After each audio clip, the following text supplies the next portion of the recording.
Hey, everybody. This is Marissa Alexander. This is Thinking Out Loud. How are you guys doing today? I have a special guest, my friend, Fluffy, who is joining me today. I hope that you are good on this Wednesday. I hope that you've had a laugh. I hope that you've had a good day. I hope you had a hug. If you're not a hugger or you're social distancing, maybe a fist bump. Available. So, yes, thank you for joining us today so we can talk about why are so many of y'all single when everybody claims they want a relationship, especially now, particularly this time frame and some of the generations. So we're going to be talking about that today. We're going to talk about a few things that we discussed, me and Leon. His name is Leon. That's my affectionate name for him, Leon Sherman. I'm so glad he came. And to give y'all a little bit of a masculine perspective today, y'all all this feminine energy all the time. So we're going to be talking about a few of those things that me and him discussed as to why people aren't committing and people are staying single even though they are interested in relationships but they're not finding relationships. So did you know that 51%, that's over 50, that's like over half of the age group in America between 18 and 35 are single? They don't have a partner. That's like over 51% between the ages 18 and 35 in America are single. And also, I found out that Democrats are more likely to be single by about 46% as opposed to Republicans, which is like 29%. And also that African Americans are more likely to not be in a relationship or have a partner than white America. And I think that was like a 51% to 32%. It's kind of interesting, isn't it? Yeah. So we're definitely going to talk about that today and some of the main reasons that we have found why y'all ain't in relationships. We're going to talk about it. We're going to talk about it today. So the first one that me and him came up with was drum roll. Drum roll. Fear of commitment. Fear of commitment. So some people don't like labels. Some people feel like it is the end all be all when you start committing. And I get it because commitment is a major step, like, right? And so they're uncertain. What do you think? Commitment, fear of commitment. I think the commitment is just people just afraid to put it all in one basket Mm-hmm. and then think it fails. So You think it just fails, or do you think they want to kind of have their foot in and I one think foot it's out? both. I think it's both because it can get boring with one person if you don't have that right person with you. Right. So definitely. So One person. prefer one person. The idea is not to have a boring person so that you don't not want to be with them. But I hear you. That's your point. That's how you feel. That's how you feel. What about the hookup culture? Like people are like, listen, if I'm committed, I can't have my cake and eat it too. I think people still try to have their cake and eat it too. That's true. You think that's where the fear of commitment comes in, or do you believe that's just their choice? I think they're probably gonna miss out on something great.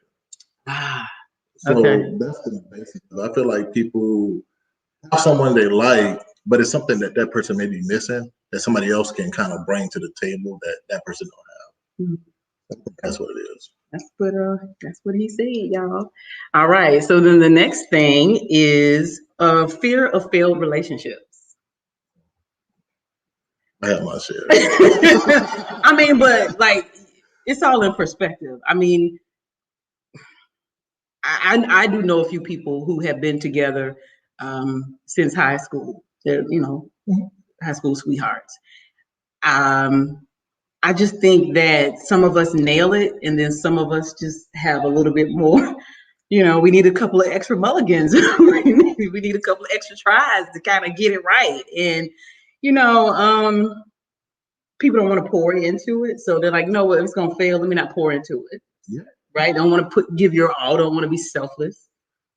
I think that's the biggest problem with any relationship. I feel that you have to have a selfless mindset. You can never truly give yourself to anyone unless you trust that person. To me, Because that's a selfless act. yeah, Yeah, definitely.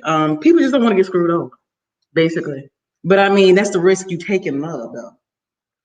risk, but it hurt, man. It definitely hurt when you give your all and then in the end, you let down or somebody betrayed you. So I can understand why so many people are afraid, but you got to take a chance. You never know what you're gonna get until you try. I'm thinking the other thing is then you can't be so fearful of a fair relationship that you stay stagnant too. And that's a big That's the reason why nobody's jumping in. yeah. And we also miss red flags too. Because my thing is, if you had a pass fail relationship for whatever reason, perhaps maybe you have learned something. So the next time going in, you know yourself and you know kind of what you want, and what you don't like, and some things you probably like. I need to be looking out for this. I think that's that's how it's supposed to be. Uh-huh. But I really believe people have a pattern. They repeat the same pattern. A lot of people, they're scared to step outside their comfort zone. Right. So they're used to the same type of person they're dating. So once they broaden their horizon, I believe that they'll have more a successful opportunity to have a successful relationship. Yeah. So, Yeah. I mean, growth, evolve. Broaden your horizon. Just try something different. Try something new. Yeah.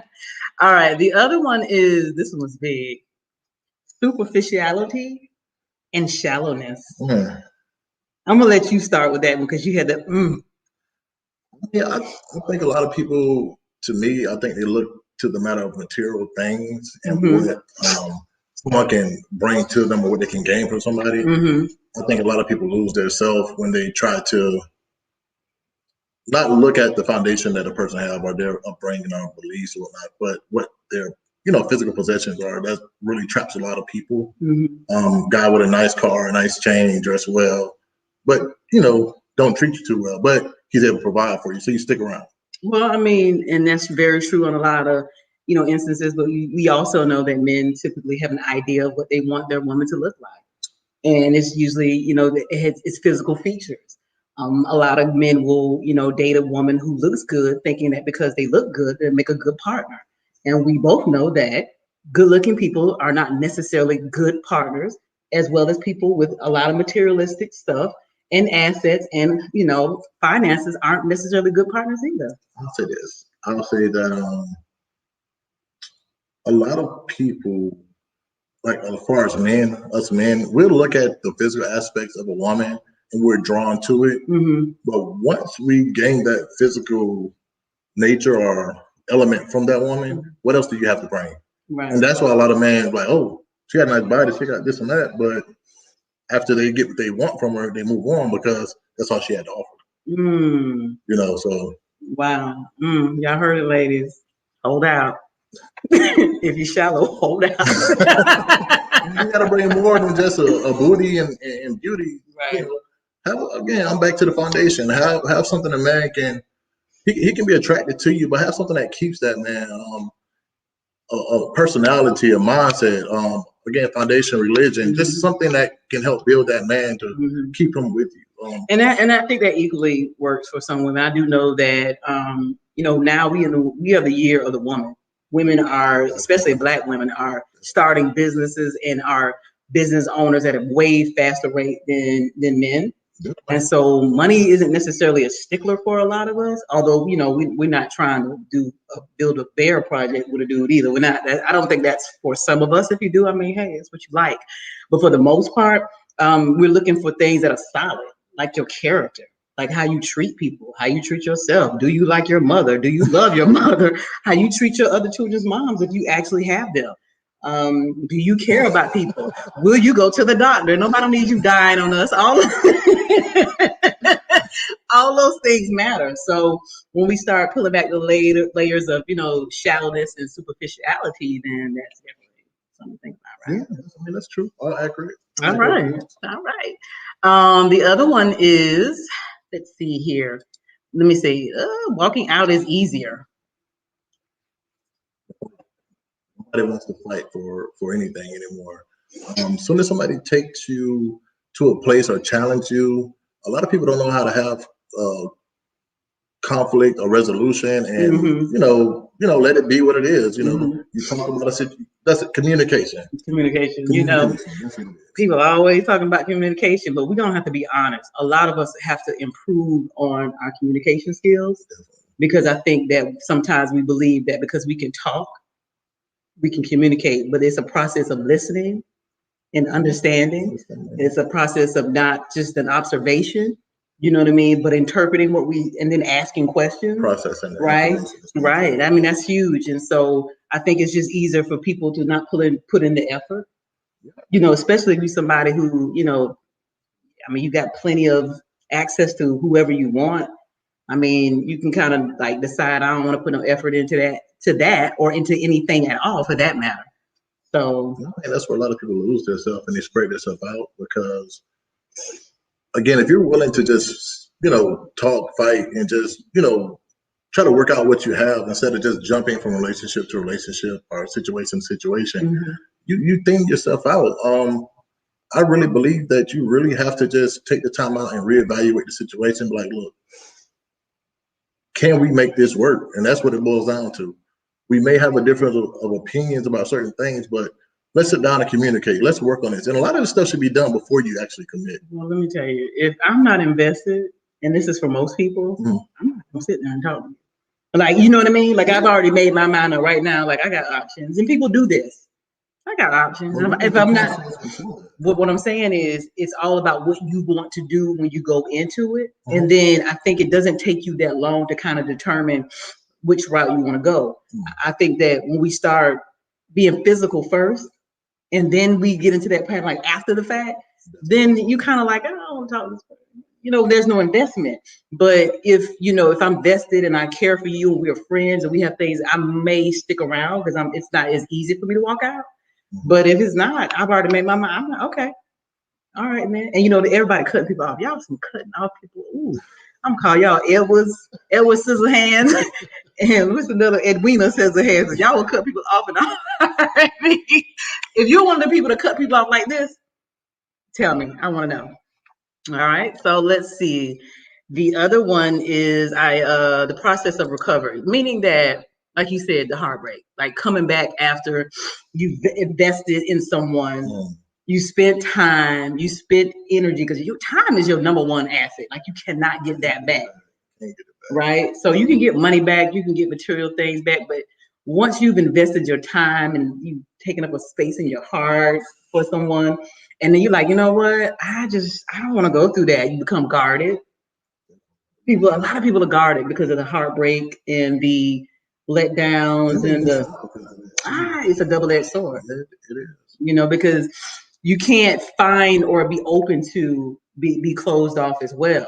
Yeah. Right. So like, it's the same walls that you create when you're guarded are the same walls that's going to prevent somebody who wants you from coming in. Yeah. So, the starting all over, I hear people say that all the time. They will stay in an unhealthy situation rather than start over. I know a few. Some of y'all be like, oh, it's just cheaper to keep her. Yeah. But at the same time, what are you losing and staying in a situation that is pretty much dead? Like, I think a lot of people are comfortable in their situation. Therefore, they just stay. Is it financial stability? If it's the fear of just trying to get to know somebody new or trying to start over, it's not draining. It's more draining to stay in a stressful relationship than to find somebody new. People just don't understand that. Listen, you can't put a price on peace. True. And if you're already in somewhat of a cage in hell, then to me, that's just going to extend your recovery time and make it even more hard. More damage. And more damage in the long run. So that's, that's just kind of one of those things you have to take. It comes with the territory. Another one, I think this is pretty huge. Y'all got some really, really, really high standards, which, by the way, I am not saying to settle. I think it's important that at some point as we mature, We evolve. We know what we like. We know what we don't like, and we know what we have to offer. We know what we bring to the table. And so at some point we will say, you know what, I'm not going to settle for this. I'm not going to tolerate that.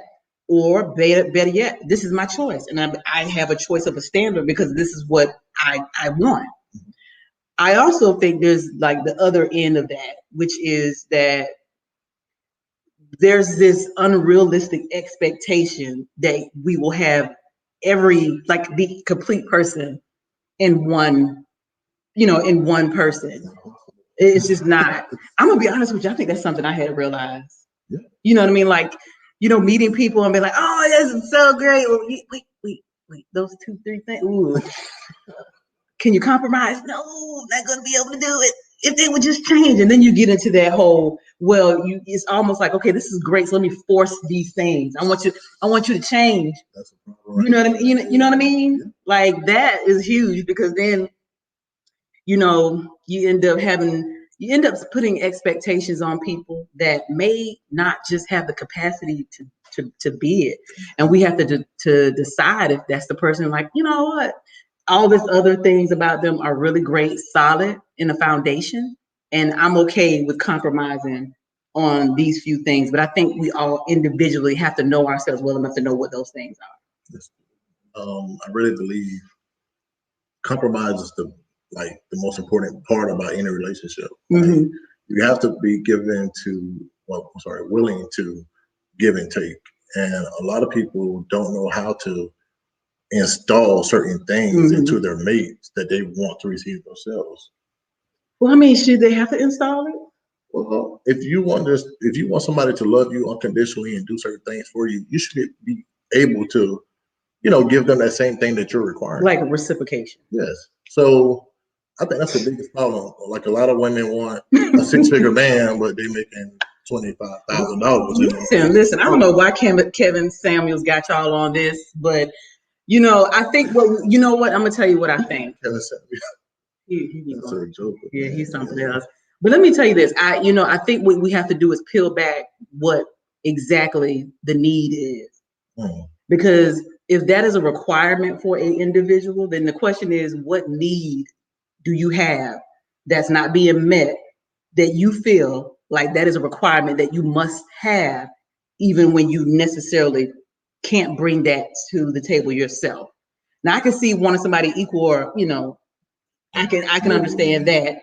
And in certain situations, I think it's possible to meet somebody who may not be where you are, but they're a hard worker. They try hard. They support you. And I would rather have that any day, than to have somebody who has all of these things and is, basically a creep, you know what I mean? Or unsupportive, or, is critical of the things that I like to try. So, I do understand that, but I think we got to pull, really peel back the layers of that and be like, but why though? I see you want this. This is what your what is, but why? Just because you feel like you should have it? We're gonna have to go deeper than that. Mindset, though. A lot of people need to ask themselves that serious question, why? Yeah. And if you ask somebody, they probably don't even know. They can't answer it themselves. A lot of people need to do self-evaluation of themselves in their situation to see if they're able to, give out what they require, Yeah, I think it's going to all depend on the compatibility of the person and your likeness, your likeness together, like your foundation things. Because that should be done before you even commit. Well, yeah. So we're talking about finding a partner. Yeah. So if people are saying, if their standards are so high, they're saying I got to have $100,000, salary person, then that's ruling out a whole pool of people that could be high potential, high earners one day. But they just need somebody that can support them, that maybe has a business mind. You understand what I'm saying? So that's basically what I'm saying. Like, the why. The why do you want that? I'm not saying it's not a good standard to have. I think it's an individual thing. But I can tell you from my own experience, I've had plenty. Okay, this one sound not like that, y'all. Like I've been around the block. I'm just saying. Carry on. Let me reel it back in. What I'm saying is I've encountered people, men specifically, who who made good money, could be very good providers. And I refer to them as Bentleys, but their insides were Pintos. They just were not, to me, decent people. So the shell. They were just not decent people enough for me. You know, that to me is important. I need those foundational things, because if you have those things, I believe you can acquire money. It's hard at 40 to kind of get somebody who's, you know, caring and compassionate and patient and respectful and, you know, all of those things. You know what I mean? Because if you've had a life of just kind of not being those things, you need a Damascus experience to get to that. Who did that start at, though? You know what? That's a whole nother conversation. We're going to stay on topic today. Another thing is just having other priorities that are more important. You know, some people are in the building phase. They're grinding. They're putting in the work. They're like, you know, I want to be able to be stable. I want to be able to afford a wife and kids. I want to be able to have my own place first. I want to finish my career in such and such and get to this particular, you know, point in my career before I take on seriously, you know, a relationship. So those things are just more important to them. I agree. I think that's actually somewhat a good thing, honestly, because like I can speak from my own experience. You know, I did everything backwards. You do everything backwards? I did that. I used to. I'm a changed man now.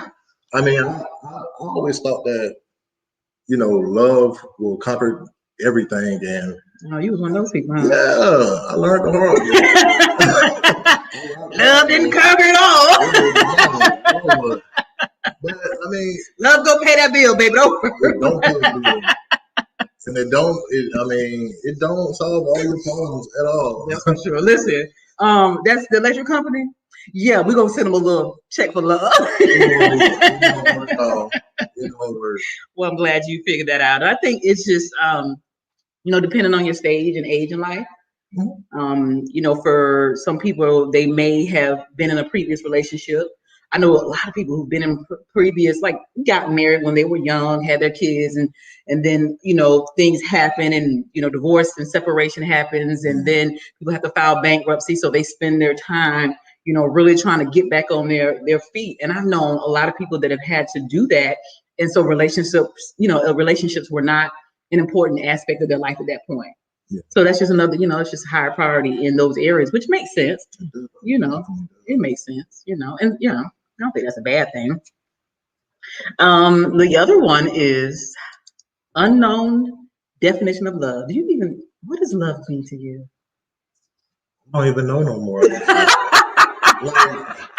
I was taught, like, okay, so my mom is very spiritual. She raised us to, you know, love the Lord, and the foundation was God, and still to this day, God is my foundation. But it's crazy that you can love a certain way, but the person you're loving may love different. So you expect that same type of love you're giving out, but they don't know how to love the same way you do. They wasn't taught the same way. So their love is a lot different. And we want it to be the same, on the same page, same level, but everybody wasn't taught to love the same way. Yeah, you know, I think over time, my definition of love has evolved. You know, love is definitely a commitment in action that's rooted in selflessness, that is where you put the other person's needs ahead of your own, and you are committed to doing that. And I have found that when both people are operating from that understanding of love, it makes it, you know, it makes it so much better, because, you know, that person is saying, hey, I'm doing everything, and you know, to be selfless, I'm gonna put your needs ahead of mine, and vice versa. And so you don't really necessarily have incidents where people's needs aren't being met. People, you know what I mean? I think the other thing is just, I think we have a really weird understanding of what love is these days. I think that for some people, you know, you talk about your first instance of love being within your home and things like that. So, you know, this is what you understood love to be. Some people feel like giving people gifts and buying people things is love. So, you know, sometimes you kind of have to, you know, rework that understanding, and just the way society, you know, kind of puts this butterfly look on love, and love is work, you know, and relationships are, and there is no one way that you're going to meet, and it's going to just be this bliss. If you have that, right on, I'm all for it. But sometimes it's not like that, but doesn't necessarily mean it can't involve to love. That's reality. You think how many people watching movies? Exactly. I think that it movies, is. False pretense of what love is. Right. The other one is not wanting to hurt other people. People are like, I don't know, I just don't want to hurt anybody. Oh, that part. Feelings so much, and I'm sparing feelings just for my own feelings to be hurt and me to be, brought down. So it really made me hard in some areas. Not that I'm not willing to love and show love, but I'm going to speak my mind. I'm going to let you know how I feel, and I'm going to be more direct. I feel like maybe I'll just be quiet and not say nothing or just do what they ask. You can't do that. Right. You can't do that. It's draining. Well, because then you're not being true to yourself, because your voice is being silenced for whatever particular reason. And sometimes I think it's all in the intent, right? Because I think if you have to know your intentions and be honest with yourself.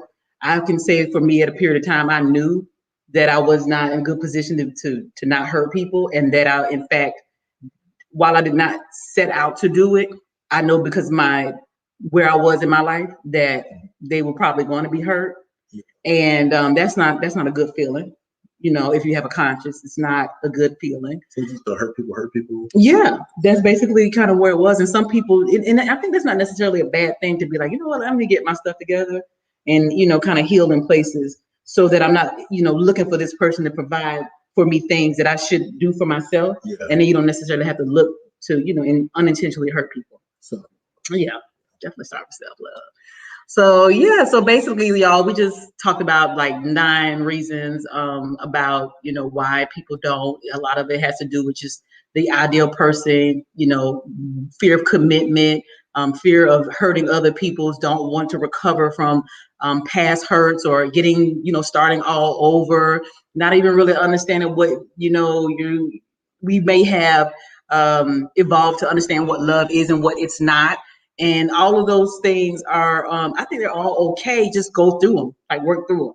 You know what I mean? And then, I think once you're like the most healthy version of yourself and you're like in a really, really good relationship with yourself, I think then that helps to attract healthy. Healthy attracts healthy. Energy is the vibe you put out. Yeah. So yeah, that's basically it. I'm gonna see what y'all got a lot of comments. Let's see here. Oh, well-needed conversation from Tangi. Thank you. I appreciate that. Conversations and bringing in guests. Yes, I love to bring in guests. They just y'all gotta get at you. Woo, Gabriel. Yeah, let me see. That's a lot. In my opinion, most couples are having trouble getting together and staying together for 5 reasons. One person's involved, don't know exactly what they want in a partner, neither really know how to communicate, show patience, transparency, consistency, show some real effort. Pretty much a lot of the same things I said. Thank you, Gabriel. I'm gonna go back and look at that. That's a lot, but it's very, very true. Let's see here. High standards. Let's see. Danielle says high standards for others, but don't set the same standards for themselves. Now that's true. Having this expectation that you want somebody to be something that you're not even willing to be. That's something. Who is this? You know what? I'm not using your comment. Listening attentively for understanding is the key. Again, we're gonna do another show about communication. That I think we just really. I was just talking to somebody about that. Rejection can play a part too. That's true. The process of recovery. Yeah, we could talk about this all day, David. Dave, we could talk about this all day. I appreciate that. So, thank you all for tuning in with me and Leon Sherman, aka Fluffy. Make sure you follow me. I'm not at the point where I'm able to continue to accept requests. So if you follow me, we can communicate and I can follow you back and interact with you all. Make sure you go out to marissalexander.com so you can subscribe to my newsletters that will be coming out with key exclusive information about my upcoming book. You're so good. And then take care of yourselves and one another. Thank you for hanging out with us. Peace out.